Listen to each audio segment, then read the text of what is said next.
Hey, everybody. Welcome. This is another Facebook Live. My name is Howard Jacobson. What do? I help people go from overweight and sick to right-sized, lean, and fit and healthy. And even even though people who work with me tend to be really good at most other areas of their lives, like they have stable careers, they've got skills, they follow through on commitments at work and to family. It's weird, like they feel like they just have no willpower, no self-control when it comes to their own health behaviors. They're eating, they're exercising. It's this weird chasm. And they tell me how frustrating it is, because even though they're so skilled and competent in almost every area of their life, this lack of ability to be healthy, to adopt healthy habits, or to eat according to the ways that they know they should, or to exercise on a regular basis, kind of corrodes their global self-confidence. I mean, they feel terrible about themselves. So one of the things I tell people when they come to me with these kind of problems is, obviously you gotta eat better. And of course that's the challenge, right? Because we live in a world like, eating better would be really, really easy if all we had to eat were healthy foods. Like, you ever go away to a retreat center and they have a cafeteria and they, the line for lunch, and they only have, salads and healthy whole grains and steamed vegetables, and and everyone else is eating it, and there's nothing else to eat. So you'd have to like go off campus, like find an Uber and go somewhere to get a burger or a cold soda. It's easy when there's no bombs on your path, when there's no landmines to step on. It's very easy to take that walk. Trouble is, though, we live in a world in which there's these landmines all over the place. All right, it's just crazy. Hey, I'm realizing no one's commented yet. So if you're watching and you can hear me, if you can just type yes, so I know that the microphone is all set up, that would be awesome. But let's keep going. So one of the keys to going from sick to fit is to be able to avoid, ultimately recover from foods that we know we shouldn't be eating. And so today I want to talk about that. And if you want to go for a deeper dive into this, I have a book I wrote with Josh LaJaunie called Sick to Fit, and we made it available for free on Amazon Kindle. And if you just go to Amazon and search for Sick to Fit, you'll find it. You can also get it by going through our website, sick2.fit. Anyway, where was I? So yeah, about avoiding these food landmines. So a few days ago, I did something that I haven't done in probably a decade and a half, which is I played a video game. And the game was called Far Cry. And I played it because I was curious, because I haven't played video games. Like literally the last video game I played was Tetris on actually it was probably 25 years ago, on a, what are they called? The Macintosh SE, the one-piece thing with I think I had a 20 megabyte hard drive, and we got Tetris on that. And I got addicted to Tetris. And so that's when I realized that I should not be playing video games, because I'm really susceptible to them. And there was almost no graphics. It was a black and white grayscale computer. So it was just those little thingies like falling, and you have to rotate them and move them around and get them into place. And I got totally addicted. I wasted hours a day playing Tetris, and there was always one more game. So I stopped, and I haven't played a video game since, but I wanted to see, it's a thing in the culture. Like, video games are a bigger industry than movies, and there's a lot of debate back and forth about, are they bad for us? Are they good for us? Do they spark creativity? I just wanted to see what was going on.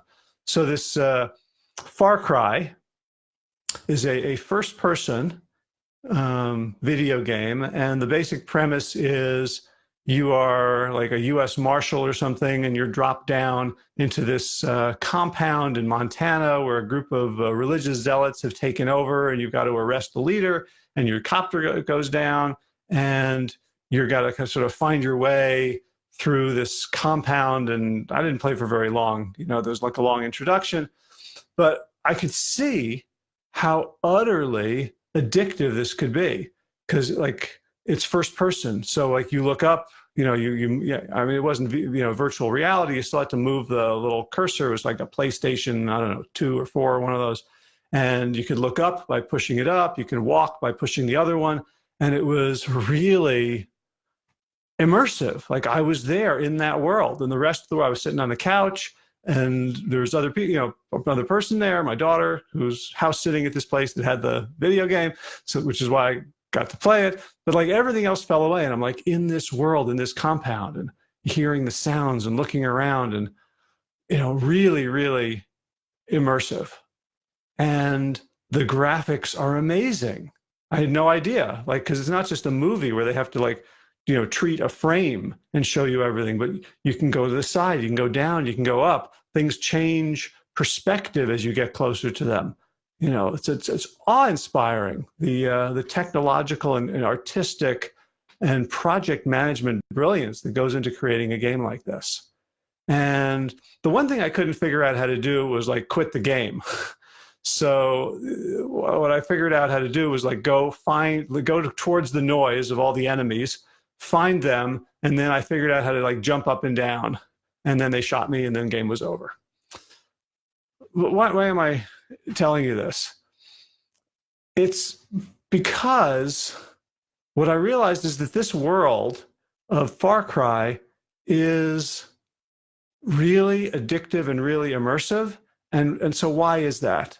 It's because it's, there's beautiful graphics. It's because there's a compelling story. So there's a goal you've got to reach, and there's everything you do has consequences, and there's dangers, and there's opportunities. And I'm thinking, gosh, that sounds an awful lot like my life, right? Except the differences are my life is, the graphics are way better. Whoa. I mean, look at this. This is the rendering of reality by reality is incredible. And not only that, like the Far Cry, this PlayStation game, like when the helicopter went down, the game controller vibrated, and it was like, whoo. But you know what? Like here, I can feel everything. I can feel the carpet under my feet. I can feel everything that's going on. I put my hands on the cool glass top of the desk. I can feel that. It's way more immersive than Far Cry. And you know what? My life has drama in it. There's things I'm trying to accomplish in my life, right? I'm trying to grow WellStart into a successful, scalable business that can, teach millions of people how to be healthy. I'm working on being healthy myself, recovering from plantar fasciitis, working on, eating right. I'm tempted too. There's lots of things in the world that, could fall within what I would eat. But I think, maybe like, white pasta with pesto. I had some last night. And like, that's not the best choice. But it was there, and it's delicious, and it's summer, and we had guests. And it occurred to me, like, my life is like a video game, right? There it is. Like, instead of the enemy, that I have to be careful of, or a trap that I don't want to step in, or a pot of gold, or whatever, there's my life in front of me. Here I am doing a good thing. I'm making a video to help people, to spread awareness about health, about how to adopt healthy behaviors.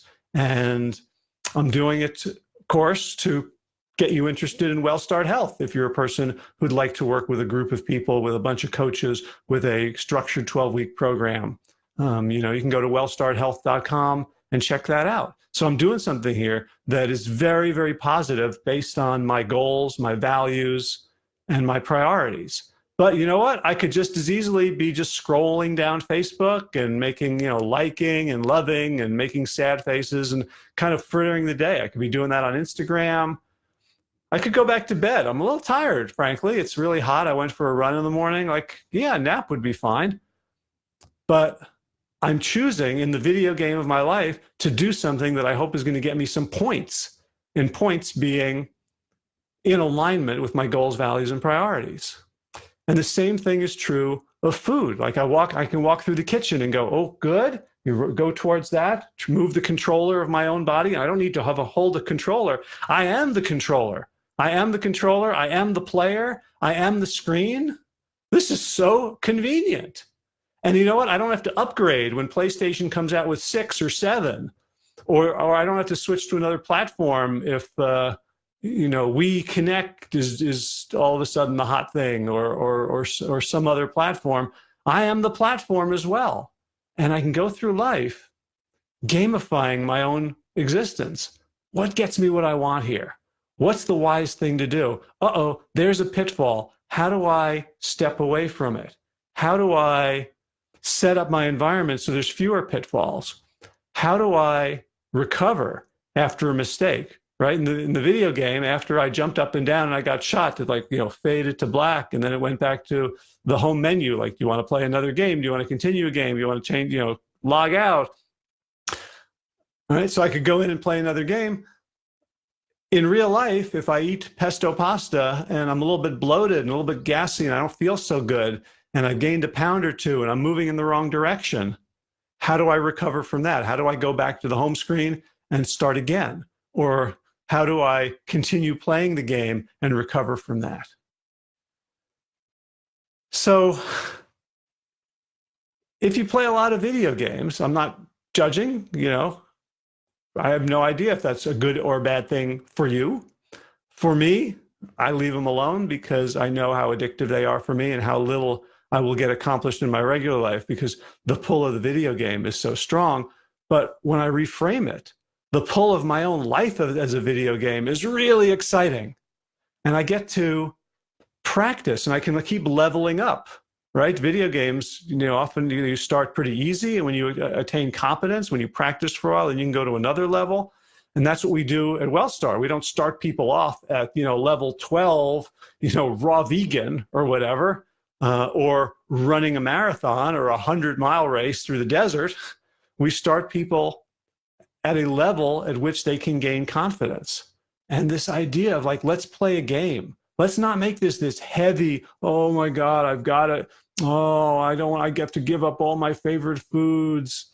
We don't have to worry about that. We can play the game and see how it goes, right? Treat this as an adventure. Treat your life as an adventure, as an immersive activity in which you get to play this game.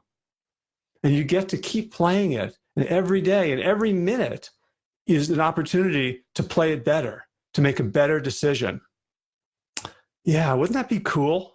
Wouldn't that be a fun way to go through life? And why not?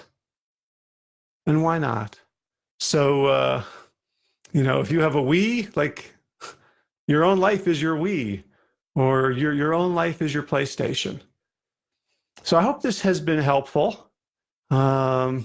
See, a bunch of people. Hi, Ron, Adam, Mia, Sue, Robin. Oh, a bunch of people. I'm just seeing your comments now. It looked like a bit of a delay. If anyone has any questions about this or about anything, feel free to type it in the comments. For me, this Facebook Live thing is kind of like a game. Isn't this cool? So if anyone, Adam says, reminds me of those choose your own adventure books. Yeah, what is life if not a choose your own adventure, right? And so many of us, we get into, and maybe this is through school, where we're taught here's the path, here's what you have to do, here is the prescribed route to success, that we don't realize there's all these adventures we can choose that don't follow the mainstream. Now, arguably, let's say if you follow the mainstream in terms of, okay, you go to school, you get good grades, you go to graduate school, or you go to a professional school, or you get, go to a firm and you get trained and you follow the rules, and you have your house in the suburb with 2 cars and 2.3 kids and all that. There are plenty of people for whom that is a path to success and happiness. But I would argue that the standard American health protocols are a path to overweight, obesity, type 2 diabetes, heart disease, autoimmune disease, right? We don't want to go through that mainstream. We don't want to do the default adventure the way Adam talks about it. We want to choose an adventure that brings us to the pinnacle of health and happiness so that we can contribute of our best selves to the world. All right. Oh, right, Ron. Magic happens when you color outside the lines. Love it, love it. And as someone who always thought of himself as artistically challenged, I love the idea of coloring outside of the lines. All right, so oh, Game Boy, yeah, that's another one. I forgot about that one. Right, Robin? So go play the game today. Let's all have fun. Let's play the game. Let's see how we can up level. Let's see how many happy points we can get. And remember, if there is a stumble, a problem, game over, man. Just put in another quarter and keep playing. So thanks everybody for watching.